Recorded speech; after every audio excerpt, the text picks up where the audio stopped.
And this Let's Talk About It. What up, though? How you feeling? This your boy, Doe. No, as far as let's get to it. Today we got internal racism to kick off the show. What you want to say about internal racism, man? It's been a problem forever. Man, we dealing with a situation where we hate each other. You know, that's what I really think it is, man. It'd be, it'd be us going against each other. So the first thing I want to say is like our immediate threat. It used to be, Caucasians, white folks, whatever. But it has now become our immediate threat is us now. You know what I mean? Like, if we go to the corner store, we ain't got to worry about no white boy pulling up, trying to jump out on us, Jay down on us, talking about some where you from. Right. You know what I mean? Right now, it's young men that look like us that's actually turning on us. And it's bigger than that's the streets, man. You know? Is that accredited to what they call that? It's the Willie Lynch. It's the Willie Lynch. It's the Willie Lynch syndrome, so, man. Which means it's systematic. It's a systematic thing, then, right? We've been taught to hate each other. We've been programmed to view each other as threat. You know what I mean? Instead of us walking down the street and be able to say, "Oh man, look at my man, he on his way to the job," we'll fuck around and say something like, "Oh, look at this nigga going to work. Right. This nigga got a job. What type of nigga got a job?" You know what I mean? Right. Instead of it being, "Yo, look at that man, you know, he on his way to work, man, he taking care of his kids the right way." We've been programmed to view each other in a negative light, man. And it's sad because when you viewing a brother that look like you in a negative light, it's not just because, oh, he going to work, it's, oh, I want to be like that, or, you know what I mean? There's some internal issues that are causing the person to even react like that, you know? Like, we should be supportive, but instead, we kind of tear each other down, man. And I'm talking about all over the boards, man. See, I got two thoughts on that. Okay, we know it's systematic. We know it's a systematic thing where we've been taught that program, right? Right. But on the other hand, as long as the world's been around now, as long as slavery's been over now, how long do we keep adopting that attitude? You know, it's like, if you know something is what it is, it's your duty to overturn it. It's your duty to reverse it if you know. You know what I'm saying? Right. But at the same time, though, and I don't like to use the word "but," on the other side of that, if it took a couple hundred years to get you like that, man, how long do you think it takes to reverse? No, it's gonna take another couple hundred years. Like I was just looking at videos and whatnot, social media, things like that, world stuff. You see how fast things can happen, where two individuals could bump shoulders or whatever, and then it's an all-out brawl. Or, you know what I mean? The young ladies raising the children, teach the children at an early age that this is how they're supposed to conduct themselves. I saw this one video where they had a little boy bopping around with 2 bottles in his hand. Boy had to been turning like 6 or 7. So what they teaching that young man is that the ideology is correct and that this is how he's supposed to behave. So I'm thinking like another 30 years, because there's so many mothers and fathers that's teaching their children the negative aspects of our culture, and then these children will then mimic it for another 30 years, and then hopefully they get it so where they're not mimicking that behavior so that their children can learn it, man. So it's gonna take like 100 years, man. Yeah, it's crazy when it comes to that type of situation. Yeah, man. I'll tell you a true story. One of my homeboys just met this female, man. The little boy is every bit of like 15 now, and this is when he was like 2 years old, 3 years old, right? So we over her house, everybody's sitting around drinking and smoking or whatever the case may be. She said, my son could smoke better than you.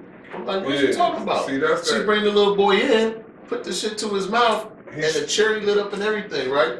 I snaps out, man. I said, now, when the little boy grew up to be 8 years old and he got learning disabilities, or they gonna say he's hyper or whatever the case may be, now they gonna label him something, then they gonna tell you that he need drugs or meds to even that out. I'm like, you killing the boy before you even get a start. That's internal hatred, man. That's the hatred that I'm really trying to capitalize on, because, like, why would you want your son to even act like that? Like, that's bogus. Like, why would you want your baby to be doing that. Now, mind you, a lot of the parents who be having these kids, they be young. We a whole new generation. Right. We are the product of that Willie Lynch letter, and all it is, the subject goes back, shit, 400 years. You know what I mean? When the Willie Lynch letter was written, you know what I mean? It was a full divisive way for slave masters to control the black people, and the first thing you do is you turn them against each other.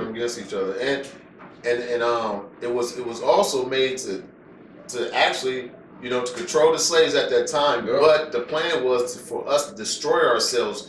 Eventually, you know what I'm saying. We're gonna control them now while we can use it. Then eventually they're gonna kill themselves. They're gonna destroy themselves. You know? It's a similar tactic that they were using with the Native Americans. You know what I mean? To where the Native Americans, certain tribes right now, get money from the U.S. government because, in my opinion, I believe in history, those were the tribes that helped eliminate a lot of the other Native Americans that was in this country. Yeah. You know what I mean? Just like right now with you know, some African Americans or black people being able to sustain wealth while not worrying about the status of their community. So it's a self-hatred. It's like, once I get there, I don't have to look back. Once I look at Oprah, prime example. She black as ever, you know what I mean? But is an internal hatred for the community that she originally was from. She been in Chicago all these years. Right. I haven't heard of her going into any South Side community and being like, oh, a car for you, a car for you, a car for you. Like, Oprah don't do that. Right. You know what I mean? But you know, that's that internal racism, man. And you know, and I heard Sway in the morning tell somebody, and I heard this a lot from different people, but I just seen this yesterday, so it's fresh in my mind. Sway was telling these, I forgot who was even interviewing, but he told them, you know, we run the culture, right. we are the power. Everybody want to be like us. This, that, and the third. He's praising us, right? And then I'm thinking in my head like, damn, think about that. If we run the world, so to speak, everybody want to be like us. This, that, and the third, but we don't own nothing. We don't own nothing. Like, if you think about when he said that, that's the first thing popped in my mind. Like, man, you're saying we're the cool, but we don't own nothing, though. We are the standard for culture. We're the standard, but we don't own nothing. We don't own nothing. Like, that's deep. Think about that, deep. though. It's deep. Like, how can you be the leader of something, but you don't run nothing? It's sad, man. Like, that's that's backwards. Just like a lot of people would say, oh, this is my hood. But then you go to the corner store, and who owns the corner store? Who owns the corner store? You know what I mean? So who hood is it really? Who hood is this the man that's capitalizing on everybody out here. And it don't look nothing like us. Man. We ain't even thought about it, well, as a whole. Like, as individuals, we thought about it, you know, well, why would we own one of these corner stores? You know what I mean? Which is possible. This is something that we can do. But the saddest part about internal racism is that if we was to open a corner store, wouldn't nobody come to it? You know what I mean? Or they'd be coming in there stealing, complaining. Can I get a deal? Can I get a deal? Can I get a deal, brother? Now, you want to be my brother when I'm trying to do business with you, but as an individual, you're not really focused on, you know, what we got going on. Like, we got a store over north, right? It's called Lady Stacks. Shout out to Lady Stacks. Big ups, you know what I mean? Keep doing your thing. Everything's going to be all right. But here you have a black-owned business that is giving out, you know, resources. Like, I get my glasses from Lady Stacks. I get my bracelets from Lady Stacks. But it's in a community, and most people from that community will rather travel over to Broadway and go spend some money at 7 Mile on some of the same things versus going to Lady Stacks and buying those things out of Lady Stacks. We know 7 Mile material is terrible. Terrible. We know it's knockoff. Man. So why not get the knockoff? I don't know if that's knockoff, but I'm just saying. Right. Most likely it ain't. No, it's official. Lady Stacks got some good products, but you know what I mean? Like, let's say you go to the mall. It's a store at the mall. I forget the name of it, but it's like a little jewelry store where you can go in and get your ears pierced and all of that. I forget the name of the store. But they in all the malls. Everybody going to these stores consistently. Right. But in the black community, you got a sister that's trying to run a business, and ain't nobody stopping through that store spending that bread like that, man. And that reminds me of, like you said, at the malls. So I'm at Maplewood Mall. My 8-year-old, my youngest, he wanted a little chain. Right. So of course I'm not gonna give him a real chain. So I went and got him a little knockoff. Right. You know what I'm saying? And it was they wasn't grown. I said about 22-year-old men. Right. About 22-year-old. It's at 10 minutes. Okay. Which is just 10. But anyway,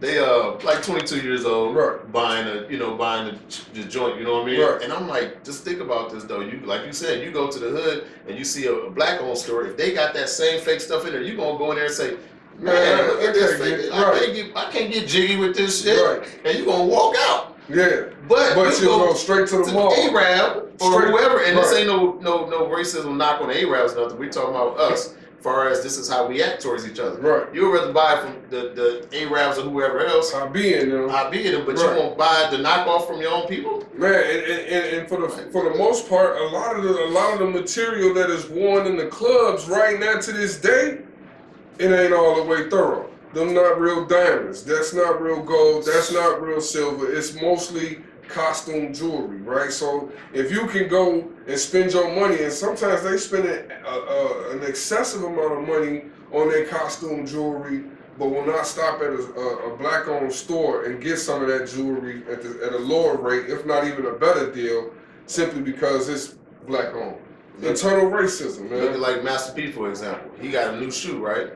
And people like, oh, that was ugly. Those cost a lot. But Master P is actually using real material, good material, same material, if not better than Gucci will make or whatever, or provide or whatever the case may be. And you go spend $300 on some Gucci loafers. Yeah. But you look at his shoe and say, that's too high. Yeah, that's too much money coming from a brother. Yeah, just because. But if Master P look like Louis Vuitton, right, then they'll be spending that bread. That's that internal racism. Right. It's like, you know that this is somebody that comes from the same struggle as you, but you're not willing to support it simply because he looked like you. Internal racism. Yeah, internal racism, man. And being a follower also, because if it wasn't for rappers and famous people, man, that's our culture. You know what I'm saying? Like, come on, man. We brought it to the table. That's why we got Don Julio on the table. Like Don Julio, a couple bottles every now and again, we do that. But if I was to make my own liquor, it would nobody support it like that. You know what I mean? Right. We supporting Don Julio because it's something good, it's something that we drink. You know what I mean? We grown, we not at work, so our opinions on this podcast do not reflect anywhere that we work or anything like that. These are our personal opinions. You know what I mean? Definitely. And this is what we do to relax. And if you do have a black-owned liquor out there, hit us up, email us, let us know. Maybe we need to start doing Douce. Well, yeah, we do. A lot of people I know do a lot of Douce. So. Yeah, we might want to do Douce. Yeah. That's Jay-Z. Yeah, but we probably start putting some Douce on the table. Yeah. But so internal racism, to wrap it up, it's definitely talk. Man. It's definitely something that is going to take a long time to reverse because it took a long time to get there. Right. But let's not make an excuse. Let's not make that excuse. Do it now. Let's start now. You know what I'm saying? Right. If you're not supporting black-owned businesses and stuff of that nature, start now. Start trying to get your own business up. And then stop walking down the street and seeing somebody that look like you and think of them as a threat. Yeah. Like we are our biggest enemies right now. You know what I mean? And we have to release that anger and release that fear. I purposely at work, I'm talking about no exaggeration, every time I see a black face at work, I say hi to everybody, but when I see a black face, it's definitely, oh, what's up, brother? How you feeling? Right. Definitely, you know what I'm saying? Like, it's just something that automatically happens. That's something that we need to work on as a community, as a whole, to get this thing together. We have to understand that we are not each other's enemies. I done seen it spill over from the streets to schools, inside of jobs and workplaces, Facebook, Instagram, just too much of this racism, internal racism and hatred going at individuals that might be a few shades lighter than you or might be a few shades darker than you, depending on their gender. Like, let's cut all that out, man. Like, it's time to get ahead. We can't keep looking at each other like we are our worst enemies, man. We have to be, definitely put together. Yeah, so, I don't know how much more time we want to spend on this because I did have a good point, but go ahead, you know what kind of did that, just on a quick note, when Martin Luther King was preaching, when he was preaching, what's it called? when you were integration. When he was preaching integration, what happened was we still recording. We had our own black businesses after slavery and stuff. Yeah. We had black communities, not just Oklahoma, when we had other places too. And what happened was, though, once he wanted to do the integration, we stopped supporting our own, only on the simple fact of we didn't ever get to go with that. Let's just use Walmart. Let's for go example. to Woolworths. You know what I'm saying? Like, let's go to Walgreens. We wasn't able to get in there, so let's go see what that's about. Let's ride Greyhound. You know what I'm saying? Right. So that took away from our own business because you start spending money where you could spend money before. Right. It's like telling the kid he can't have something, he's gonna want to have it. You see what I'm saying? So then he realized that, and people don't understand. That's why they really killed him. That's why they really murked him. Right. Because he started realizing that he said, "I led my people astray, man. I led them into a burning building." Just think about it, right? Think about all of the things that we've been through. Thinking about where we are trying to get to. And I want y'all to focus on raising our children so that we can break that cycle. Get away from the internal racism. Stop hating individuals that look like you. And make the most of your life, man. Like, that's what it's about, man. And if we could get past hating on one another, regardless of what side of town we from, what color we wear, how light-skinned or dark-skinned we are, whether or not it's a man or a female, then, you know, we'll be able to make it, because that Willie Lynch letter was designed to destroy our population and our culture. But our culture is loved around the world. Our people are loved around the world. We just have to learn how to love each other. And know this.